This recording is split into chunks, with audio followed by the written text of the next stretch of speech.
आज मैं आपको भारत के पावन स्थानों में से एक पावन स्थान जो है नंगली तीर्थ धाम के बारे में बताने जा रही हूँ। परम पावन सद्गुरु स्वामी श्री नंगली निवासी भगवान जी का अंतिम गंतव्य नंगली तीर्थ एक पवित्र तीर्थ स्थल मेरठ जिले के नंगली तीर्थ गांव में स्थित है और दिल्ली हरिद्वार राजमार्ग से कुछ किलोमीटर दूर है। इसमें सद्गुरु स्वामी श्री 1008 श्री स्वामी स्वरूपानंद जी महाराज की सबसे पवित्र समाधि है, जिन्हें परम पावन सद्गुरु स्वामी श्री नंगली निवासी भगवान जी भी कहा जाता है, जो एक संत थे जिन्होंने अपनी यात्रा से गांव को पवित्र किया।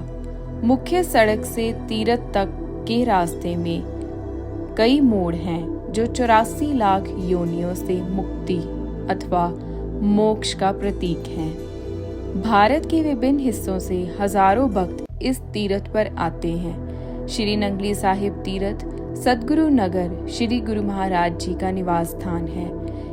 यह स्थान सकोती टांडा से लगभग 12 किलोमीटर दूर स्थित है। देहरादून की ओर मुख करके तथा दिल्ली से आते समय हाईवे पर सकोती टांडा रेलवे स्टेशन से ठीक पहले दाहिनी ओर मुड़ना पड़ता है। परम पूज्य सद्गुरु स्वामी श्री नंगली निवासी भगवान जी परम सत्ता ने ब्रह्मांड को चलाने के लिए प्रकृति को एक विशेष व्यवस्था में बांधा है।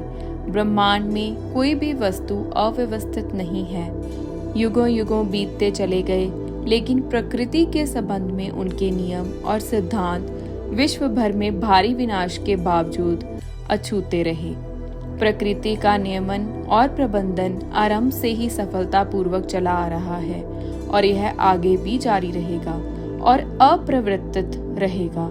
यह स्पष्ट है कि प्रकृति अपने रचयिता द्वारा निर्धारित नियमों के अनुसार चुपचाप अपना कार्य निरंतर चला रही है। प्रकृति के व्यवस्थित कार्य को देखकर बुद्धिजीवियों और वैज्ञानिकों को आश्चर्य होता है। इसलिए ऐसा प्रतीत होता है कि इस संसार का प्रत्येक कण किसी विशेष नियम से बंधा हुआ है, अर्थात जहाँ भी किसी वस्तु की मांग होती है उसकी व्यवस्था प्रकृति द्वारा पर्याप्त गति से पूर्व निर्धारित कर दी जाती है। अध्यात्म में भी यही सिद्धांत लागू होता है।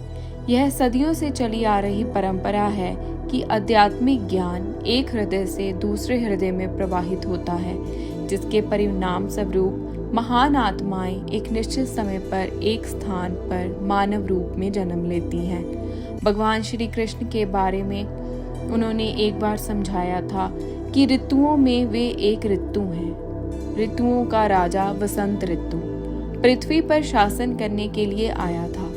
इस ऋतु के आगमन के साथ नए फूल और पत्ते अपने स्वादिष्ट व्यंजनों के साथ स्वागत करने के लिए आ जाते हैं। हर तरफ मुस्कान फैल जाती है।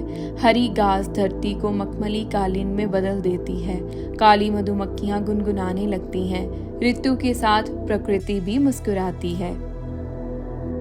आइए जानते हैं कि परम पूज्य नंगली निवासी भगवान का अवतार कैसे हुआ। या तो सृष्टिकर्ता संत को जन्म लेने का आदेश देता है, या कभी कभी सृष्टिकर्ता स्वयं किसी विशेष कार्य के लिए मानव रूप में जन्म लेने का निर्णय लेता है।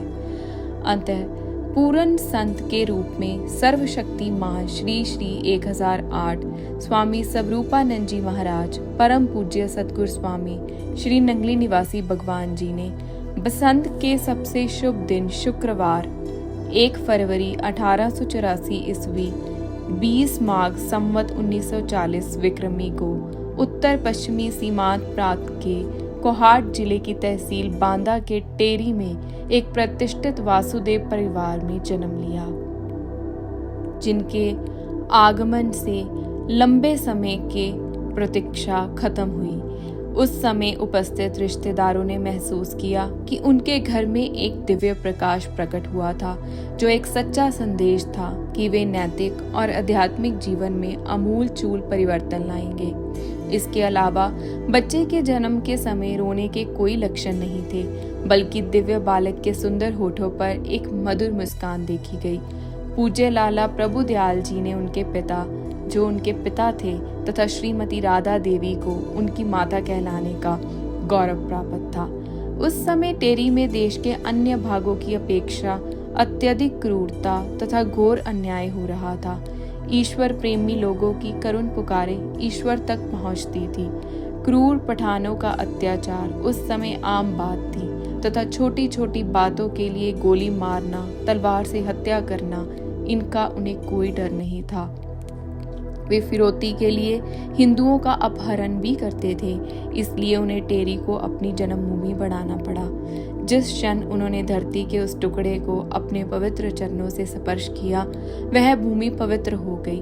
उपरोक्त बातों को ध्यान में रखते हुए दूसरे गुरु ने सीमांत प्रांत को आशीर्वाद देने तथा उसी राज्य के लोगों में भक्ति की ज्योति जलाकर उन्हें सही मार्ग पर लाने का निर्णय किया। बोलो नंगली निवासी भगवान की जय। बोल मेरे श्री गुरु महाराज की जय।